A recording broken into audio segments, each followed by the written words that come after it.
അതിപുരാതനവും പരിപാവനവുമായ ഞീഴൂർ ശ്രീകൃഷ്ണസ്വാമി ക്ഷേത്ര സമുച്ചയത്തിലെ പള്ളിക്കൽക്കാവ് ഭഗവതി ക്ഷേത്രത്തിലെ നവീകരണ പ്രവർത്തനങ്ങളുടെ ഭാഗമായി ശ്രീകോവിൽ, ചെമ്പുമേയൽ, തിരുമുറ്റം, കരിങ്കൽപാകൽ, ചുറ്റുവിളക്ക് സ്ഥാപിക്കൽ, നവീകരിച്ച ആനപ്പന്തൽ എന്നീ പ്രവർത്തനങ്ങൾ പൂർത്തിയായ സാഹചര്യത്തിൽ ഇതിന്റെ ഉദ്ഘാടന പരിപാടികൾ തിങ്കളാഴ്ച നടക്കും. ചെമ്പുമേഞ്ഞ ശ്രീകോവിലിന്റെ സമർപ്പണം ആണ് പ്രധാനമായും നടക്കുന്നത്. തിങ്കളാഴ്ച വൈകുന്നേരം 3:30 Thiruvithamkoor Devaswom board assistant commissioner B Subhash Chandran, assistant engineer PN Sreekumaran Nair, sub group officer EP Gopikrishnan എന്നിവരുടെ സാന്നിധ്യത്തിലാണ് ചടങ്ങുകൾ. ക്ഷേത്രനന്ദി മനേത്താരിൽ ചന്ദ്രശേഖരൻ നമ്പൂരിയും കരിങ്കൽപാകിയ തിരുമുറ്റം നവീകരിച്ച ആനപ്പന്തലിന്റെ ഉദ്ഘാടനവും Thiruvithamkoor Devaswom board executive engineer KN Narayanan നമ്പീശ്വരും പുതിയ ചുറ്റുവിളക്കുകളുടെ സമർപ്പണം ഉപദേശക സമിതി പ്രസിഡന്റ് PV വിനോദ് കുമാറും നിർവഹിക്കും.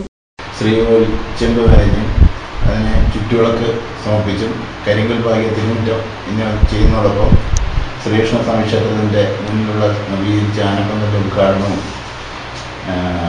ക്ഷേത്രതന്ത്രി ചന്ദ്രശേഖരൻ തിരുമേനി മനയത്തില്ലത്ത് ചന്ദ്രശേഖരൻ നമ്പൂരി സമർപ്പിക്കുന്നതാണ്. അതിനോടനുബന്ധിച്ച് ചുറ്റുവിളക്കിൻ്റെ സമർപ്പണം ക്ഷേത്രത്തിൻ്റെ ഉപദേശ സമിതി പ്രസിഡന്റ് PV വിനോദ് കുമാർ വാട്ടോത്തും നവീകരിച്ച ആനപ്പന്തലിൻ്റെ ഉദ്ഘാടനം എക്സിക്യൂട്ടീവിനും KN നാരായണൻ നമ്പീശ്വരൻ നടത്തുന്നതാണ്. ചടങ്ങിൽ ദേവസ്വം ബോർഡിൻ്റെ അസിസ്റ്റന്റ് കമ്മീഷണർ സുഭാഷ് ചന്ദ്രനും